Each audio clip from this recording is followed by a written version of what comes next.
बात करते हैं कॉर्पोरेट कनेक्शन की और आज बात होने वाली है मेक मनी ऑर्गेनिक्स के टॉप मैनेजमेंट से। हमसे बातचीत करने के लिए जुड़ रहे हैं कंपनी के सीईओ अंकित पटेल जी, जिनसे चर्चा होगी जून तिमाही के नतीजों पर, साथ ही साथ हाल ही में शुरू हुए 2 नए प्लांट्स के बारे में भी, और कंपनी की आय पर कितना असर होगा इसका। ये सारे मुद्दे हम उनसे चर्चा में शामिल करेंगे। आपको लेकिन कंपनी के बारे में सबसे पहले कुछ जानकारी दे देते हैं। मेक मनी ऑर्गेनिक्स जो है वो एक जाना माना नाम है हमारे देश का। देश की दिग्गज केमिकल्स बनाने वाली कंपनी है। एक special chemical based top 3 global pigment category में ये कंपनी आती है। ग्लोबल मार्केट में 14% हिस्सा है इनका। पेस्टिसाइड्स बनाने वाली टॉप 10 घरेलू कंपनियों में ये शुमार है। अंकित जी, बहुत बहुत स्वागत आपका ईटी नाउ स्वदेश पर। सबसे पहला सवाल मैं आपसे जानना चाहूँगा कि जो आपने 2 अभी एग्रो डिवीजन में नए प्लांट्स यहाँ पर कमीशन किए हैं, अगर आप उसका डिटेल कुछ दे सकें, किस तरह का इन्वेस्टमेंट आपने किया है और किस तरह की कैपेसिटी बढ़ी है उसकी वजह से। Thank you, Soumitra ji. Yes, definitely. We are coming with the big capex in the agrochemical division, and उसमें करीब हमने 350 करोड़ का capex किया है। वो मल्टीपर्पज प्लांट है जिसमें हम लोग काफी नए प्रोडक्ट लेके आ रहे हैं। अभी we are not announcing the name of the product for the time being, but once we commercialize the plant, we'll be announcing the name of the products also for the betterment of the investors. ये plant हम लोग plan कर रहे हैं second quarter and में commission करने का, and this is the biggest capex so far in the agrochemical division by the make money Organics limited. So coming 3 years will be very crucial and very very important from the growth story in the agrochemical division point of view. आपके revenues में कब तक ये reflect होने लगेगा और कितना हिस्सा इस नए प्रोजेक्ट का होगा आपके टोटल रेवेन्यूज में? रेवेन्यू शुरू हो जाएगा टिपिकली थर्ड फोर्थ क्वार्टर से शुरू हो जाएगा इसका रेवेन्यू, बट होपफुली पूरा साल मिलेगा हमें नेक्स्ट ईयर में. वी एक्सपेक्ट के पूरा साल हम लोग जब इसको 2-3 साल में इसको अबाउट 85% कैपेसिटी यूटिलाइजेशन पे ले जाने का हमारा प्लानिंग है. So first year it will be about 50 to 55%, second year about 65-70%, and later on about 85%. This would be our plan. And on the full year of operation basis, we are planning about 650 crore to 700 crore revenue from this project. ये जो agrochemical business है अंकित जी, काफी हद तक बढ़ता हुआ दिखाई दे रहा है। किस तरह के मार्जिन्स आप एक्सपेक्ट कर रहे हैं इस पूरे बिजनेस से, इस पूरे सेगमेंट से आने वाले समय में? On an average, agrochemical industry generates about 17 to 19% EBITDA margin in India.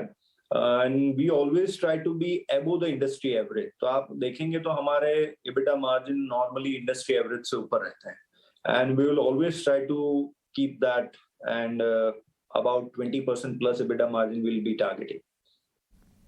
ये जो नए प्रोजेक्ट आप कमीशन कर रहे हैं अंकित जी, इसकी फंडिंग कैसे हो रही है? इसमें हम लोगों ने 2 तरीके से, about 35% is the internal accrual and about 65% is the borrowing we have done. Okay, तो यानी इंटरनल अक्रूवल और बोरोइंग दोनों ही स्पेस, दोनों ही ऑप्शंस आपने यूज किए हैं। चलिए आगे बढ़ते हैं। आपके जो 2 और सेगमेंट्स हैं, पिगमेंट और टाइटेनियम डाइऑक्साइड, इसमें आप किस तरह की ग्रोथ देख रहे हैं, और साथ ही कोई केपेक्स प्लान अगर इन स्पेसिफिक सेगमेंट्स के लिए? Yes. So टाइटेनियम डाइऑक्साइड के लिए हम लोगों ने किल्बन केमिकल्स करके एक कंपनी एक्वायर की है in the last financial year, and we hope to start the operation of that company by the third quarter end in this financial year. तो वो is going to be the turnaround story for the pigment division. Titanium dioxide एक तरीके का pigment है, and जिसका market बहुत बहुत बड़ा है, जिसका एप्लीकेशन होता है majority in the paint segment.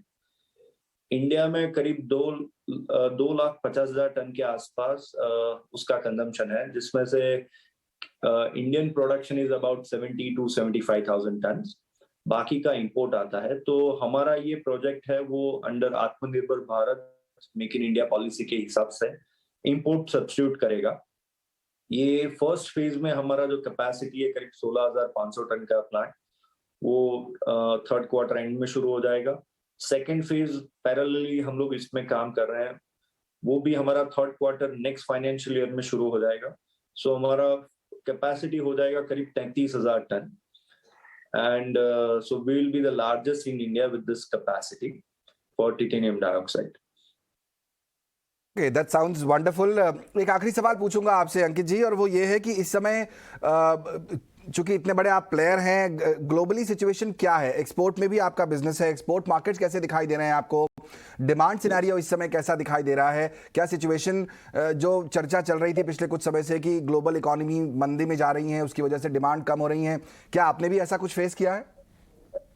Sumitra जी, हमारे जो दो डिवीजन है, agrochemical division and pigment division, जिसमें से एग्रोकेमिकल डिवीजन करीब 2/3 सेगमेंट है, about 65%, and remaining segment is a pigment. दोनों सेगमेंट में हम लोग मोर देन 80 कंट्रीज में एक्सपोर्ट करते हैं, एंड हमारा रेवेन्यू भी almost 75% revenue comes from the export market. और अगर ग्लोबली हम लोग बात करें तो आज हर एक कंट्री फूड सिक्योरिटी के लिए काम कर रहा है।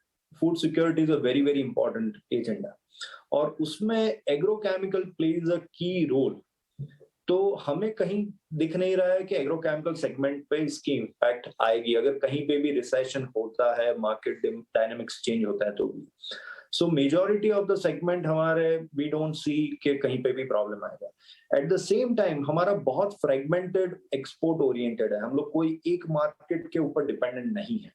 तो अगर कहीं पे भी कोई एक दो मार्केट में इंपैक्ट आता है तो that can be taken care by the other market. So on overall basis शायद थोड़ा बहुत इम्पैक्ट आ सकता है, but we are very bullish on our business and we are very optimistic कि हमने जो भी गाइडलाइन दी है ग्रोथ की, हम लोग वो अचीव करेंगे।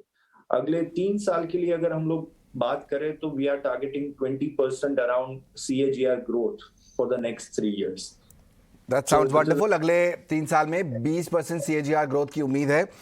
तो काफ़ी अच्छे प्लान्स आपके दिखाई दे रहे हैं। बहुत बहुत शुक्रिया अंकित जी, समय निकालकर आज ET नाउ स्वदेश के साथ जुड़ने के लिए और अपने प्लान्स हमारे साथ शेयर करने के लिए। तो ये थे कंपनी के टॉप मैनेजमेंट, आपको बता रहे हैं कि क्या प्लान्स हैं मेग मनी ऑर्गेनिक्स। आज ये स्टॉक 2%